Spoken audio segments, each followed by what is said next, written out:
السلام عليكم ورحمة الله وبركاته.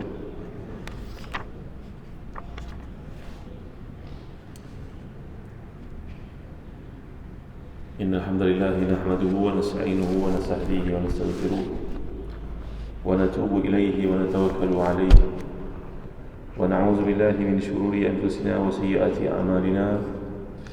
من يهده الله فلا مضل له ومن يضلل فلا هادي له. اللهم صل وسلم وبارك على محمد وعلى آل محمد كما صليت وسلمت وباركت على إبراهيم وعلى آل إبراهيم في العالمين إنك حميد مجيد. أما بعد. Firman Allah SWT dalam ayat ke-269 surah Al-Baqarah, A'udzu billahi minasyaitonir rajim. Yu'til hikmata man yasha' وَمَنْ يُؤْتَ الْحِكْمَةَ فَقَدْ أُوتِيَ خَيْرًا كَثِيرًا وَمَا يَذَّكَّرُ إِلَّا أُولُو الْأَلْبَابِ. Sadaqallahul Azim. Maksudnya, Allah SWT menganugerahkan hikmah kepada siapa yang dikehendakinya, dan siapa yang dikurniakan hikmah maka sebenar-benarnya dia mendapat kurniaan yang banyak, dan hanya orang yang berakal saja yang dapat mengambil pengajaran. Jadi perkataan yang disebut oleh Allah dalam Quran ini adalah perkataan hikmah. Ada banyak ayat yang menyatakan wallahu alimun hakim. Allah itu maha mengetahui, maha bijaksana. Dan insan yang terkemuka dengan nama hikmah sinonim dengan nama beliau yang Allah namakan sebagai Luqman, dan dipanggil dengan nama Luqmanul Hakim, Luqman yang bijaksana. Orang yang memutuskan perbalahan di kalangan manusia dipanggil sebagai hakim. Manakala tempat penyelesaian hak-hak manusia pula dipanggil mahkamah. Dan dalam Islam ada hukum. Semua ini kalau kita lihat bermuarakan kepada huruf ha, kaf dengan mim. Jadi hakim, jadi mahkamah, jadi hukum, jadi hikmah. Ini semua berasal dari perkataan kebijaksanaan. Dan kalau kita lihat dalam Al-Quran, kata Imam Ibn Jauzi, ulama yang terkemuka dalam bidang hadis keturunan Abu Bakar itu, beliau berkata, andai anda menurut perkataan hikmah dalam Quran ini, semuanya akan kita lihat ujungnya merujuk kepada al-aqlus salim, akal yang waras dalam tindak tanduknya, dalam keputusannya, dalam pemikirannya. Sebab itu banyak berkaitan perkataan hikmah ni dengan Al-Quran, dengan hadis, dengan Islam, dengan adab, kesopanan, sikap. Kerana semua itu sangat berkaitan dengan akal sebenarnya. Seorang itu mungkin tak ada Islam dalam dirinya, tak masuk Islam, tapi tindak tanduk dia menampakkan dia orang bijak, pun ada juga.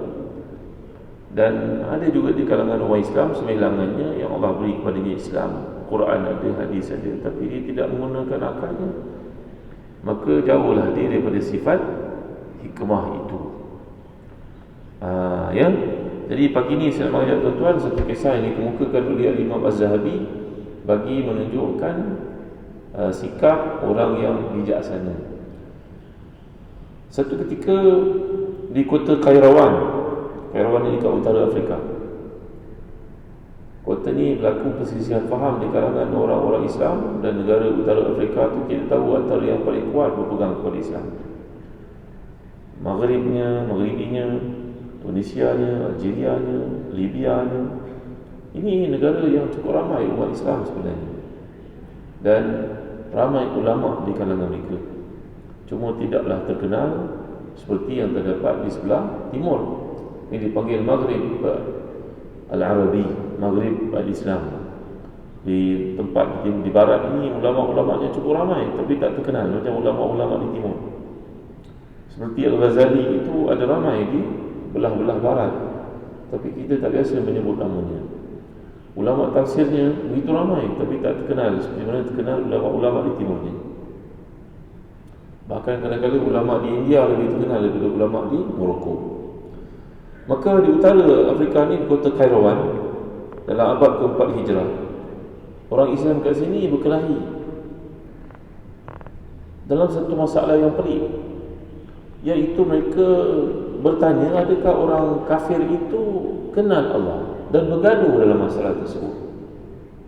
Ini perkara yang sangat pelik.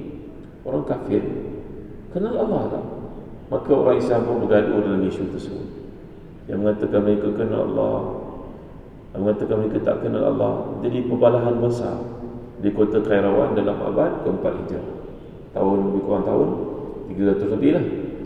Tuan-tuan yang boleh sebenarnya, perbezaan pendapat ini berubah menjadi pertengkaran bila ia makin meribak di kalangan orang awam, dan akhirnya ia menjadi makin panas, dan perkelahian berlaku di mana-mana, di masjid, di pasar, di jalanan, pada program-program kerajaan.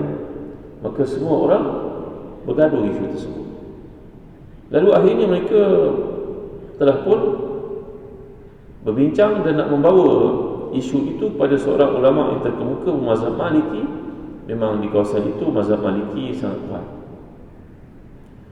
Ya, mereka nak bawa kepada tokoh ulama yang ada di Kairawan, namanya Al-Imam Abu Imran Musa bin Isa Al-Fasi. Dia ada perkataan Fes, daripada bandar Fes ke utara Morocco ini, tuan-tuan. Dia merupakan seorang tokoh hadis dan fiqh yang terkenal di situ. Abu Imran berkata, jika aku nak bercakap dengan kamu semua tak mungkin, suara aku pun tak kuat. Zaman dahulu tak ada mikrofon macam kita ni. Boleh tak kamu pilih di kalangan kamu ni, kamu pilih seorang sahaja untuk datang bincang dengan aku. Panggil ketua kamu, orang yang kamu hormati, panggil dia, bincang dengan aku. Yang lain dengar daripada jauh saja. Maka mereka memilihlah seorang yang bijaksana di kalangan mereka untuk duduk berdepan dengan Syekh Abu Imran bin Isa Al-Fasi. Maka imam yang terkemuka ini berkata kepada orang yang ada di depannya sekarang, jika engkau berjumpa dengan seseorang lalu kau bertanya kepada dia, kau kenal tak Abu Imran Musa bin Isa Al-Fasi? Maka orang tu jawab, kenal. Siapakah Abu Imran Musa bin Isa Al-Fasi ini? Ulama dia. Maka orang itu jawab, kalau kau jumpa seorang, kau tanya pada dia, kenal tak fulan bin fulan? Kalau orang tu jawab kenal, kau tanya pada dia, apa description orang tersebut yang kau kata kau kenal tu? Kalau dia jawab salah, maknanya dia tak kenal lah. Maka kalau kau bertanya pada orang tu, kau kenal tak fulan bin fulan? Dia kenal dia tu. Cuba jelaskan siapa dia. Maka orang itu mengatakan, oh kenal, dia tu nama orang tu Musa bin Isa tu, dia duduk jual sayur dekat kepung sana, dekat saya. Tentulah dia salah, kerana Abu Imran Musa bin Isa Al-Fasi ini seorang ulama terkemuka mengajar kat masjid. Bila pula dia pergi jual sayur? Jadi orang itu bila mendengar satu contoh yang mudah dibawakan oleh Imam Musa bin Isa Al-Fasi ini, maka dia pun faham, oh macam tu maksudnya. Ialah orang kafir itu mendakwa mereka kenal Allah, tetapi mereka mendakwa Allah itu ada pasangannya, Allah itu ada anaknya, Allah itu bersifat lebih daripada satu. Maka menandakan mereka tidak kenal Allah Subhanahu Wa Taala. Mereka merasakan mereka kenal. Jadi kalau orang itu menjawab salah tentang sifat-sifat Allah, maka menandakan dia tidak faham tentang Allah Taala. Itu sebab Nabi SAW ketika berada di kota Mekah disampaikan ayat-ayat bersifat Makkiyah itu lebih panjang tempoh masa penurunannya dibandingkan surah yang turun selepas Nabi selamat berhijrah ke Madinah, sehingga manusia itu dapat kenal Allah dengan sebenar-benarnya. Kita hari ini kalau nak dapat kerawatan sebagai contohnya, satu penyakit yang berlaku, maka kita pun carilah, tengoklah doktor tu punya latar belakang kan. Doktor ni apa pengalamannya, ada title ke tidak, di mana dia pernah bekerja, apa kes-kes yang pernah dihandle selesai ke tidak. Maka semua itu patut kita tahu, kerana kes ini melibatkan benda besar, nyawa orang. Kalau kita nak buat rumah sebagai contohnya, kita tahu dah ramai orang buat rumah dan terbengkalai, maka kita tentulah mencari latar belakang seorang yang dapat membina rumah dan punya rekod yang baik. Barulah kita yakin, kerana benda ni benda besar, akan melibatkan mungkin ratusan ribu ringgit atau juta. Maka demikian juga dalam berkaitan tentang Allah Subhanahu Wa Taala. Dan kadang-kadang bila kita belajar, kita akan rasa luasnya lautan ilmu yang ada, sampai tak boleh nak dicakupi oleh fikiran kita, terlalu besar, luas bicaranya. Maka selepas itu kita mengatakan, la hawla wala quwwata illa billahil aliyyil azim, hasbunallahu wa ni'mal wakil, Allahumma anfa'ni ma 'allamtani wa 'allimni ma yanfa'uni wa zidni ilman ya rabbal alamin. Ya, kerana selepas itu kita serahkan bulat-bulat kepada Allah SWT, maka ini adalah orang yang beriman dengan sebenar-benarnya selepas dia kenal Allah Taala. Maka tibalah untuk dia bertawakal kepada Allah SWT. Maka sebagaimana seorang mencari doktor yang paling baik untuk merawatnya, ataupun arkitek, atau kontraktor, ataupun orang yang boleh buat rumahnya yang paling diyakini, maka sebab itu dia menyerahkan kepada orang tersebut. Maka begitu juga dalam kita beriman kepada Allah SWT, tuan-tuan. Bila kita dah belajar, kita dah memahami setakat yang kita mampu, dan sebab itu kita menyerahkan sepenuhnya kepada Allah SWT kami. Tuan-tuan, seperti tamsilan dibuat orang kan, kita kalau naik kereta api tak pernah kenal siapa pemandu kereta api. Kalau kita naik kapal terbang, kita tak pernah dengar suara pilot, tak dengar, tak kenal pun pilot. Bahkan dia suara dia pun tidak dengar. Tapi kita yakin boleh selamat sampai ni. Mengapalah dalam perkara-perkara berkaitan ketuhanan dan akidah kita tidak menyerahkannya kepada Allah SWT. Maka bila orang itu diberi penjelasan oleh Imam Abu Imran Musa bin Isa Al-Fasi, barulah dia lega. Oh, macam tu ya Tuan Guru. Ya, orang kafir itu kata dia kenal Tuhan, tetapi dia tersalah dalam arah tujuannya itu, iaitu dia menyangkakan berbagai-bagai sangkaan yang meleset terhadap Allah Subhanahu Wa Taala. Maka penjelasan ini mudah difahami, dan semua yang hadir di situ bila mendengar kata-kata tersebut, mereka yang mendengar beramai-ramai, Imam Abu Imran Musa bin Isa ni tak mau cakap dengan seorang, nanti macam-macam soalan.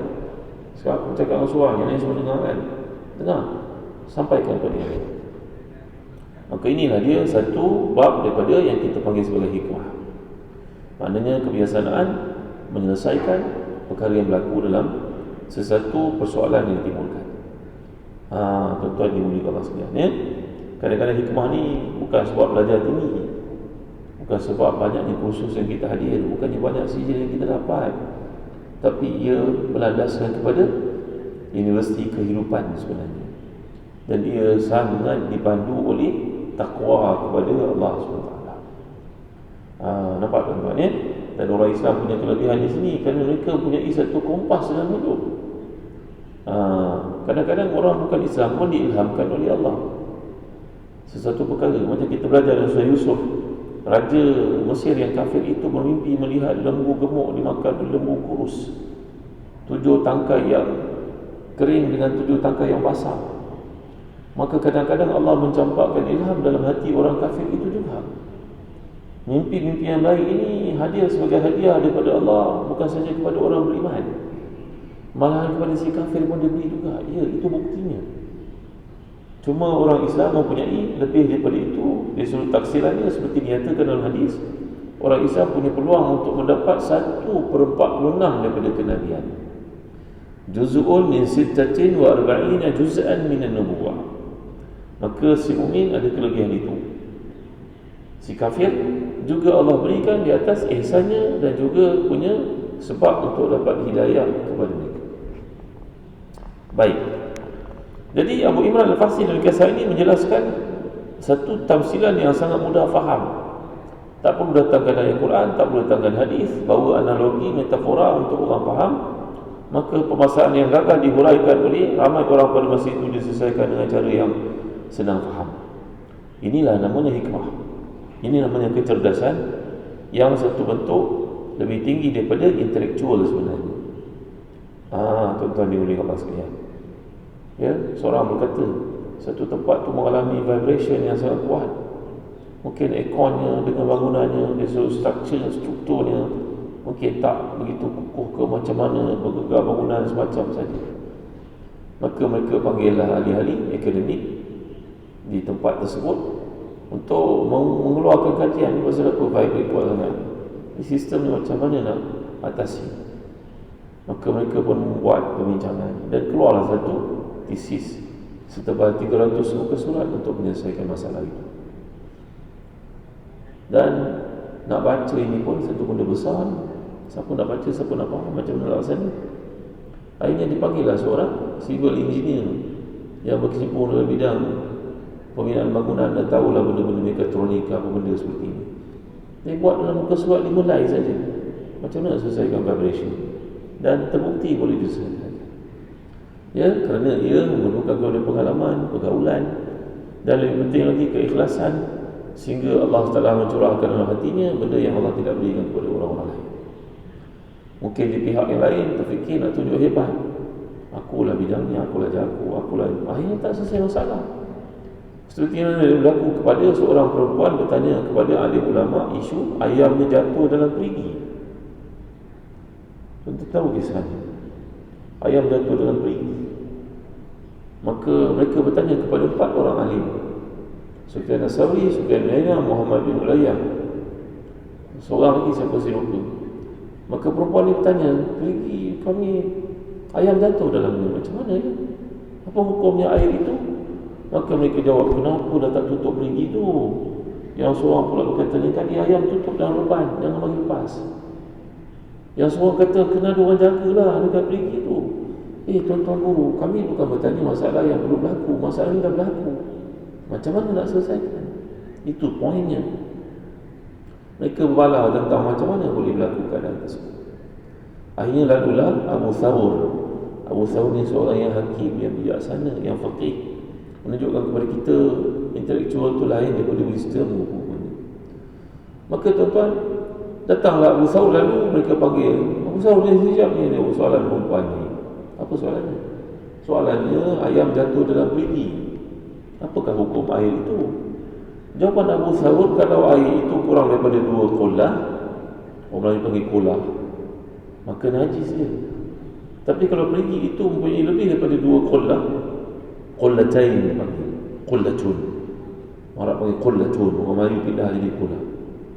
Kalau dia lebih daripada 2 qollah, maka lihatlah kepada sifat-sifatnya, warnanya, baunya, rasanya. Kalau berubah satu daripada 3 itu, najislah ia. Ya Allah, senangnya, oh ni Nabi ada sebut begini, oh baru dia ingat. Dia menghafal hadis tu, tapi dia tak tahu penyelesaian masalahnya. Maka tuan-tuan dimuliakan Allah sekalian, inilah yang hilang daripada kebanyakan manusia pada hari ini. Dia tahu banyak benda, tapi dia try, dia terfikir macam mana selesai masalah ni. Sedangkan benda itu kalau difikirkan dengan betul, dibincangkan, maka selesai masalah yang berlaku. Baik tuan-tuan, sebab itu Allah nyatakan tadi, yu'til hikmata man yasha, Allah beri hikmah kepada siapa yang dikehendakinya, termasuklah kepada orang-orang kafir sekali. Tetapi orang Islam punya kelebihan berbanding dengan orang kafir, kerana mereka ada Allah SWT untuk dirujuk. Dengan banyaknya mereka ada syarat-syarat untuk mendapat hikmah ni, seperti yang dapat kita lihat dalam Al-Quran. Ia banyak berkaitan dengan ulul albab. Ulul albab maknanya orang yang mempunyai lubun, labib. Tapi syarat lubun ni pula untuk ada lub, albab yang mufradnya labib. Itu syarat utamanya mesti berkomunikasi dengan Allah pada waktu tahajud. Itu syarat yang paling utama saya. Kita akan lihat perkara-perkara berkaitan dengan kebiasaan dalam orang Islam ni, kerana dia bangun malam. Tanpa bangun malam itu dia tidak akan jadi orang yang labib. Yang labib itu syarat untuk menjadi orang hakim, orang yang bijaksana. Berkata Zaid bin Aslam, innal hikmata al-aql wa innahu la yaqa'u fi qalbi anna al-hikmata al-fiqhu fi dinillah wa amrun yudkhiluhu Allahu al-qulub min rahmatihi. Kata Zaid bin Aslam, seorang tabi'i yang terkemuka, sungguhnya hikmah itu pada penilaian aku adalah kecerdasan yang merupakan bisikan kebijaksanaan oleh Allah dalam hati seseorang. Kerana itu merupakan rahmat yang diberikan kepada orang yang dipilih olehnya, iaitulah orang yang sentiasa bangun malam, orang yang punya waktu untuk bertahajud, orang yang mendisiplinkan dirinya untuk sentiasa berjumpa dengan Allah SWT. Itu syarat yang paling asas sekali tuan-tuan yang mulia Allah SWT. Seseorang yang diberi hikmah selalu tahu apa yang mesti diucapkan pada waktu-waktu yang genting. Dia selalu menemui jalan keluar bagi masalah yang sedang dihadapi dengan cara yang orang biasa tidak terfikir tentang. Begitulah yang berlaku pada seorang sahabat yang terkemuka, namanya Al-Mughirah bin Syu'bah radhiyallahu anhu warḍah. Beliau ni seorang yang sangat kaya, bijak, tinggi orang ni. Kalau dia hadir di satu tempat, orang semua akan kagum melihat dia. Cakapnya dominan, idea-ideanya hebat. Ya, khiyarukum fil Islam, khiyarukum fil jahiliyah idza faqahu. Nabi SAW mengatakan orang yang terpilih di kalangan jahiliyah, dia masuk Islam nanti pun dia jadi orang yang hebat juga. Jadi Islam letakkan manusia yang betul di tempat yang betul. Ya, bukan kerana favoritism ke, bukan kerana kecenderungan tertentu ke, tidak. Letak orang yang betul di tempat yang betul. Mughirah ni masuk Islamnya agak lambat, tetapi dia punya pengaruh besar. Dia ni adalah banyak cerita tentang beliau. Ada riwayat mengatakan dia pernah berkahwin dengan 400 orang perempuan dalam Islam, bukan sebelum Islam. Ketika dia masuk Islam, dia berkahwin 400 kali. Ada setengah riwayat mengatakan 1000 kali. Ya, maka perkara sedemikian bukanlah perkara yang haram, kerana terbukti selepas dia menceraikan wanita tersebut, dia tetap memberikan kepada mereka ini hak yang sepatutnya dan tidak ada bantahan ke mahkamah Islam pada masa itu. Jadi banyaklah cerita pelik tentang para sahabat seperti beliau. Mughirah bin Syu'bah ini dilantik oleh Sayyidina Umar melihat kepada keyakinan dirinya, dinamika pemikirannya, seorang yang sangat outstandingnya. Maka Sayyidina Umar ambil dia letak sebagai gubernur di Bahrain. Bahrain ni satu tempat yang penuh dengan ramai orang munafikun. Ya, sampai dan sekarang kalau kita tengok Bahrain, sebagian besar daripada penduduknya Syiah. Maka Sayyidina Umar menghantar orang yang tepat di tempat yang tepat. Kalau dia tak orang yang biasa-biasa, kena letak orang yang bijak berfikir, boleh menjawab, boleh berdebat, boleh berdialog. Title lah tuan-tuan letak pada Mughirah ini. Maka bila menjadi gubernur di Bahrain, seperti dikatakan memang dia kaya dah. Sebelum Islam dia kaya dah. Letak di tempat itu, dan Bahrain mempunyai hasil perdagangan yang banyak, kawasan perdagangan pada masa itu. Maka ramailah businessman. Bila dia mereka dikerahkan untuk menunaikan zakat, banyaklah hilangnya, culasnya, penipuannya. Tapi mereka takut pada Amir Bahrain ini, gubernur Bahrain ini. Lalu mereka telah membuat satu konspirasi untuk menjatuhkan. Aduan dihantar ke Madinah kepada Sayyidina Umar. Termasuklah diutusnya seorang di kalangan mereka, dikumpulkan kepadanya wang yang banyak. Pada masa itu 100,000 dirham, banyak tu. Ya, dikumpulkan wang tersebut pada seorang wakil, semua bagi dia semua sikit, supaya pembuktian kepada Sayyidina Umar dekat Madinah jauh tu dari Bahrain tu. Pergi ke sana berminggu-minggu untuk sampai, semata-mata untuk buktikan kepada Sayyidina Umar bahawasanya Amir ni maknanya gubernur di Bahrain ini, iaitu Mughirah, mengebas duit rakyat, mengambil kesempatan dengan minta komisen di atas semua perniagaan yang berada di Bahrain. Sebagai buktinya, saya adalah trustee, saya pemegang amanah.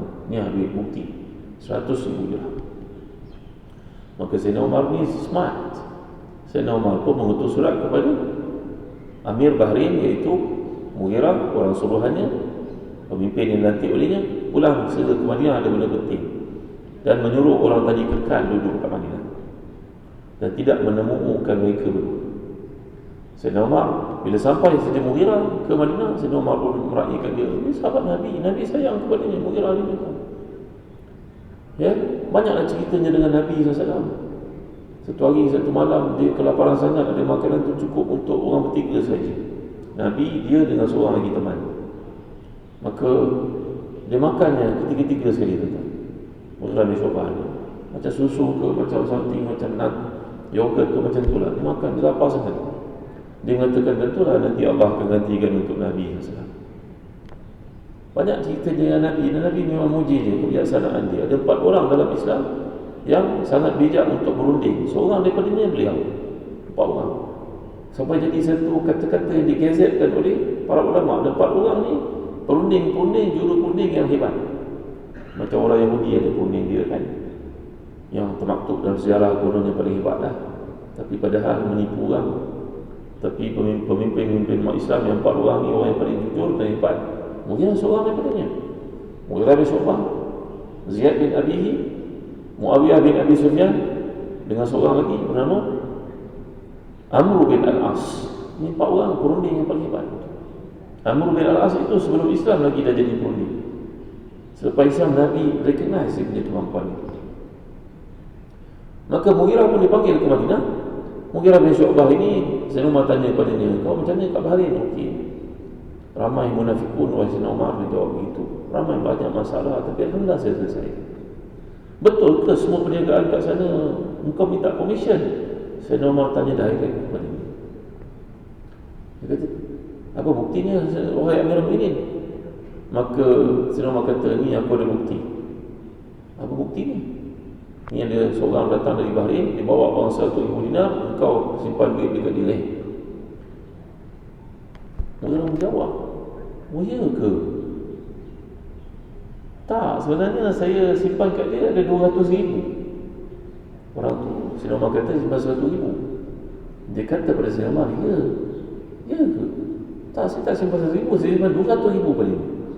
Jam lah tuan-tuan, orang tu pun datang terketar-ketar lah. Sayyidina Umar tanya, mana lagi 100,000? Mana lagi 100,000? Kau ambil, kau kapur kan? Kau proksi dia, mana lagi 100,000? Maka orang itu pun tercengang, kebingungan. Dia ingat dia smart dengan kawan-kawannya.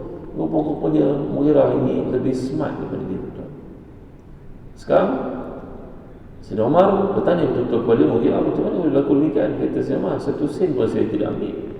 Mereka ni bangsa yang degil, yang banyak masalah. Saya berjaya mematahkan macam-macam di kalangan mereka ni, penipuan-penipuan, grup-grup penipu, kartel dan sebagainya. Maka semua saya dapat kalahkan, semua saya dapat tumpaskan. Ini perusahaan yang mereka buat terhadap saya. Hari ini tanya kepada orang itu. Orang itu mengaku betul-betul memang dia dengan kawan-kawannya membuat konspirasi terhadap Mughirah bin Syu'bah. Kisah ini para ulama bawa sebagai contohnya dalam kitab yang tajuk At-Turuq Al-Hukmiyah fi Siyasah Syar'iyyah. Ya, bagaimana kebijaksanaan para pemimpin ahli politik Islam zaman dahulu sebagai pengajaran kepada kita pada hari. Ada orang yang kadang-kadang kita boleh berusaha dengan dia seperti cara orang-orang alim, orang-orang saleh, orang baik, orang jujur. Tapi ada juga di kalangan mereka yang penipu, yang pembohong, yang pembelit, yang diibarat dikatakan kalau jumpa ular dengan jumpa dia, ketuk dia dulu sebelum ular. Kerana belit ni itu akan main lagi. Maka tuan-tuan dimulakan sekalian, peristiwa ini disebut Sayyidina Umar bertanya kepadanya, macam mana boleh datang idea kau macam ni? Mughirah menjawab, wahai Amirul Mukminin, ini Rasulullah ajar kepada kita. Kalau orang buat khianat kepada kita, kita mesti smart daripada mereka. Sayyidina Umar kata, Masya Allah, memanglah kau ni orang hebat, kau bijak. Dia pelit kau pelit, dia lebih teruk lagi. Ya, dan akhirnya orang itu pun menedahkan konspirasi jahat dan banyaklah masalah dapat diselesaikan. Tapi Sayyidina Umar Khattab radhiyallahu anhu seorang biasanya, beliau tidak lagi mengekalkan Mughirah, memindahkannya ke tempat lain dan letakkan orang yang semisal dengannya di Bahrain, kerana dia tahu ya cara politik orang-orang Bahrain. Jadi kebenaran mesti dibuka, keaiban hendaklah ditutup. Namun bagaimana jika satu kebenaran itu berkait rapat dengan aib seseorang? Ya, itu sebab tuan-tuan yang mulia sekalian, ada beza tau perkataan zalim dengan fasik. Zalim dengan fasik, dan ada beza dengan kafir. Mungkin si kafir memikul semua sifat-sifat itu. Si kafir juga ada sifat fasik, dan si kafir juga ada sifat zalim. Tapi ada juga si kafir yang tidak ada sifat zalim. Nampak tak? Ya, seperti Raja Najasyi ketika orang Islam pergi ke sana, seorang raja yang kafir tetapi tidak zalim, adil pada rakyatnya. Tetapi orang yang bersifat zalim mestilah dia fasik. Si fasik belum tentu zalim, tapi si zalim mesti dia fasik. Kerana fasik ni maknanya tuan-tuan keluar. Bahasa Arab sebut fasaqatin nakhlatu. Keluarnya, sebagai contohnya, kurma itu dimasak, keluar satu umpamanya kacang daripada kulitnya, fasak dipanggil. Jadi fasik ini orang yang keluar daripada ketaatan kepada Allah SWT. Tapi kalau zalim, dia bukan saja keluar ketaatan kepada Allah, dan dia memudaratkan orang lain. Orang itu contohnya, sebagai contohnya, dia berjudi. Ya, judi mungkin akan mengakibatkan harta orang lain jatuh, tapi dalam keadaan tertentu dia tidak zalim pada orang. Mungkin dia berzina, ya, mungkin menyebabkan perempuan itu hamil, tapi dia tidak dipanggil sebagai zalim, dia tidak sebagai fasik. Kerana mungkin perzinaan itu berlaku di antara suka dengan suka. Macam juga judi. Tetapi kalau sebut zalim, mesti ada hak orang yang diambil dalam keadaan orang itu terpaksa memberikan ataupun orang itu dirampas. Nampak tak tuan-tuan dimuliakan Allah sekalian? Jadi itu sebab kalau seseorang itu menjadi pemimpin sebagai contohnya, dia fasik, itu urusannya dengan Allah, tak ada kena-mena dengan kita.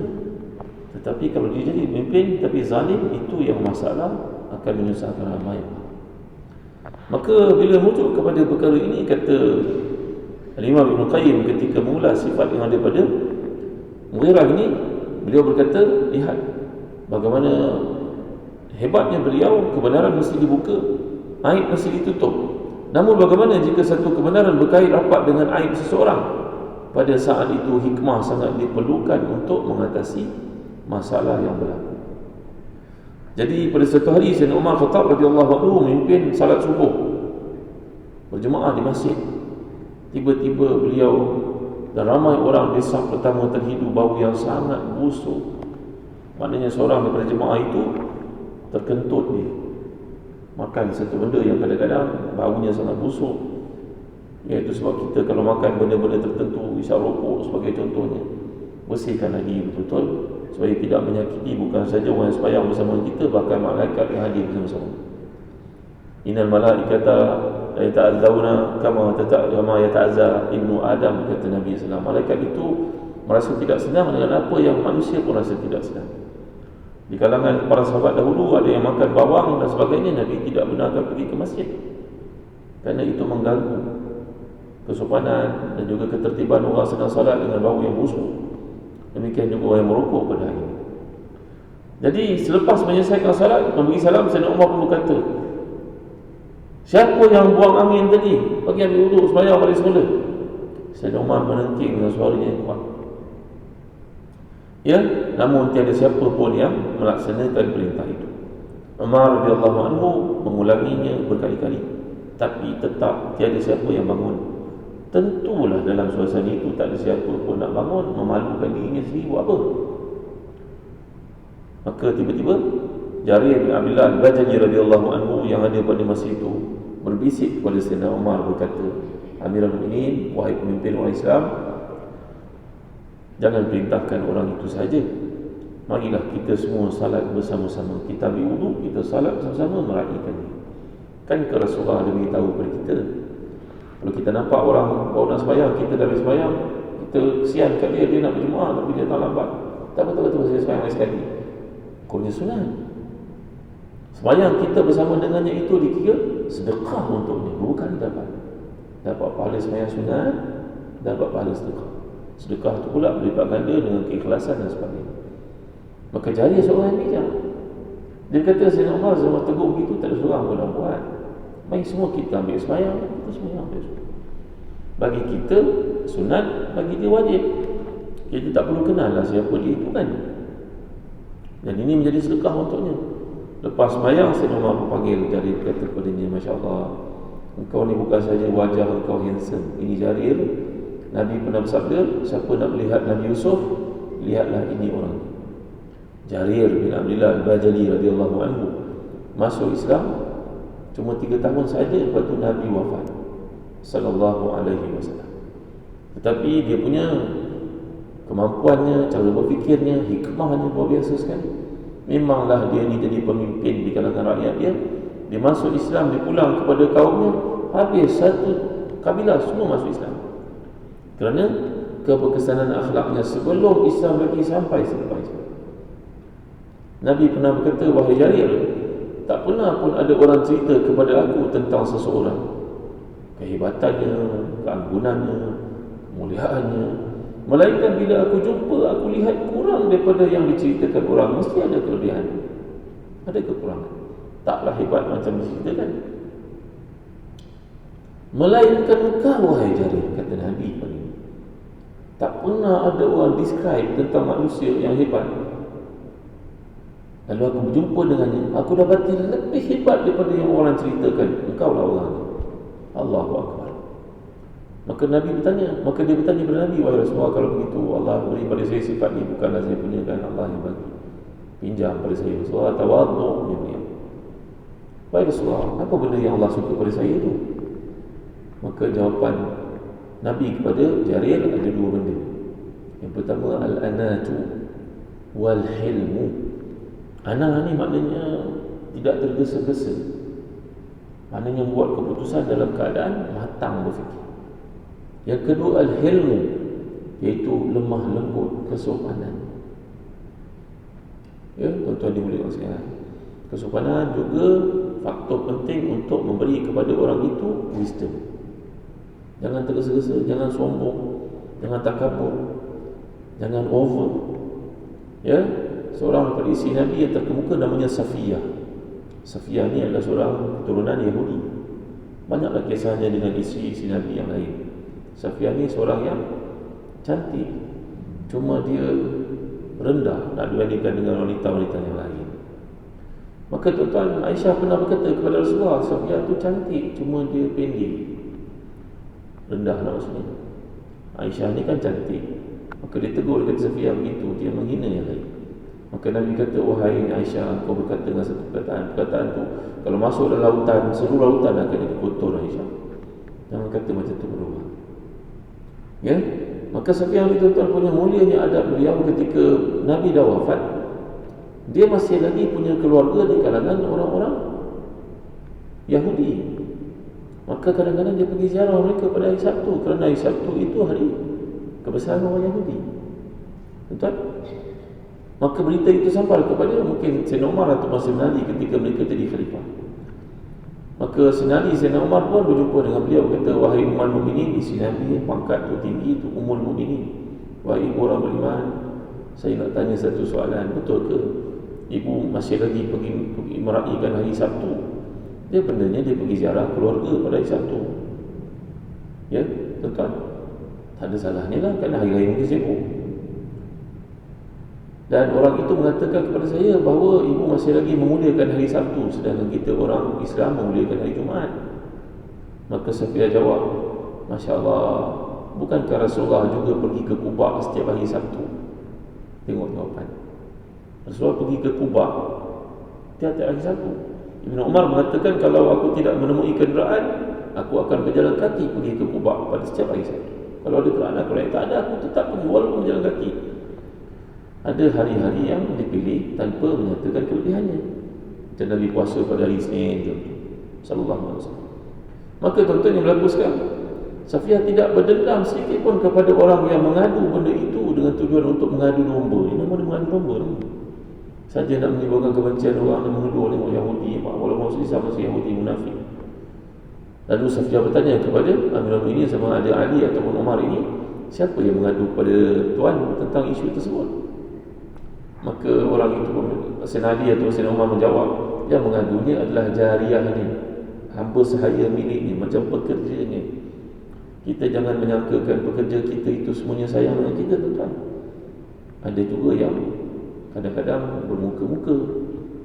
Maka Safiyah pun pulang ke rumah bertemu dengannya dan berkata, betulkah kau cakap pada Sayyidina Ali, Sayyidina Umar bahawa aku pergi meraihkan hari Sabtu? Jawapannya, iya. Kenapa kau cakap begitu? Dia kata, kerana dengki. Ya Allah, ya Tuhan, orang ni dah mati suami dah, Rasulullah dah wafat dah, apa lagi yang kau dengki dengan dia? Tapi tengok kemuliaan akhlak isi Nabi ni, tuan-tuan. Lalu dia berkata, engkau aku merdekakan kerana Allah. Aku merdekakan Allah. Sikit pun tak ada dendam dalam hati itu. Jadi orang yang punya hikmah ni, tuan-tuan, hatinya besar, dadanya luas. Dia tidak punya sebab untuk mengusir orang, walaupun orang itu berada pada posisi menikamnya dari belakang. Dia takkan buat apa-apa. Tak apa, Allah ada. Kalau begitu kata-kata kau tak senang melihat aku, sedangkan aku bagi macam mana kepada kau? Aku merdekakan kau. Carilah kerja yang sesuai. Kau boleh berkahwin, kau boleh pergi mana saja, bukan lagi jadi hamba. Padahal nak merdekakan hamba ni benda susah, tuan-tuan. Mahal nilainya. Kalau dia punya kemahiran pula lagi susah. Baik ya. Jadi bila kita lihat inilah yang berlaku disebut oleh Imam Ibn Katsir dalam Bidayah wa Nihayah. Sungguh beruntung orang yang diberikan hikmah oleh Allah SWT. Dan terakhir sekali saya nak sebut kepada tuan-tuan bahawa kata-kata ulama, man ghadda basarahu an muharram awrathahu Allah bidhalika hikmatan ala lisanihi yahdi biha sami'u. Sesiapa yang menjaga matanya daripada melihat yang haram, maka Allah akan beri kepadanya hikmah, tindakannya, kata-katanya, maka akan menyebabkan orang senang untuk mendengarnya dan mengikuti. Yang kita takut pada ini, kita tidak memiliki karakter kualiti ini. Lalu kita bercakap pada anak-anak kita, anak kita tak dengar kerana tak masuk dalam hati. Ya. Dan yang paling kita takut besok anak kita dengar orang lain yang cakap yang tak betul itu, jadi ikutannya. Kerana si bapa, si ibu sudah tidak memiliki hikmah. Jadi hikmah ni anugerah Allah, benar Allah beri kepada siapa yang dikehendaki olehnya, tetapi masih ada usaha ke arah itu. Mesti ada komitmen, mesti ada kebertanggungjawaban, mesti ada ikhtiar, mesti ada kegigihan, mujahadah, bahawa inilah yang akan beri kepada kita satu kekuatan. Dia perlu untuk seorang bapa, perlu untuk seorang ibu, perlu untuk seorang imam, perlu untuk seorang pemimpin, perlu untuk semua orang biasa-biasa, perlu kepada semua orang hikmah ini, kerana ia merupakan direction daripada Allah SWT. Ya, sebab itu kita melihat antara doa Nabi kita sallallahu alaihi wasallam seperti yang saya bacakan tadi, Allahumma alimni ma yanfa'uni wa zidni ilman ya rabbal alamin. Allahumma anfa'ni bima 'allamtani wa 'allimni ma yanfa'uni wa zidni ilman ya rabbal alamin. Ya Allah, beri padaku ilmu yang berguna, beri padaku ilmu yang dengannya aku dapat menjalani kehidupan ini sebagai seorang yang baik, dapat pimpin orang, dapat cakap pada orang-orang ikut, dapat cakap pada anak aku, anak-anak aku ikut. Tuan-tuan ni, tapi ada juga orang yang memang Allah beri kepadanya kelebihan, kemuliaan, rajin bangun malam, tapi Allah beri ujian dalam hidupnya. Anak-anaknya mungkin tidak jadi orang yang betul, sama ada seorang atau lebih. Maka pada saat itu tuan-tuan, kita jangan mengatakan, tengok Tuan Imam khutbah Jumaat tiap minggu bercakap, Ustaz mata ke muka, kenapa anak dia macam tu Jangan sebut begitu tuan-tuan, kerana itu ujian Allah untuk setiap manusia. Ada orang ujian pada hartanya, ada orang ujian pada anaknya, ada ujian pada isinya, ada orang ujian pada suaminya, ada ujian pada pekerjanya, sehingga susah hati dalam diri kita yang timbul itu pun menghapuskan dosa. Apatah lagi benda-benda berat yang berlaku seperti ini, maka ia menghapuskan dosa. Imam Malik itu imam yang terkemuka tu tuan-tuan, imam hebat, tapi seorang daripada anaknya memang buat benda yang bukan-bukan tuan-tuan.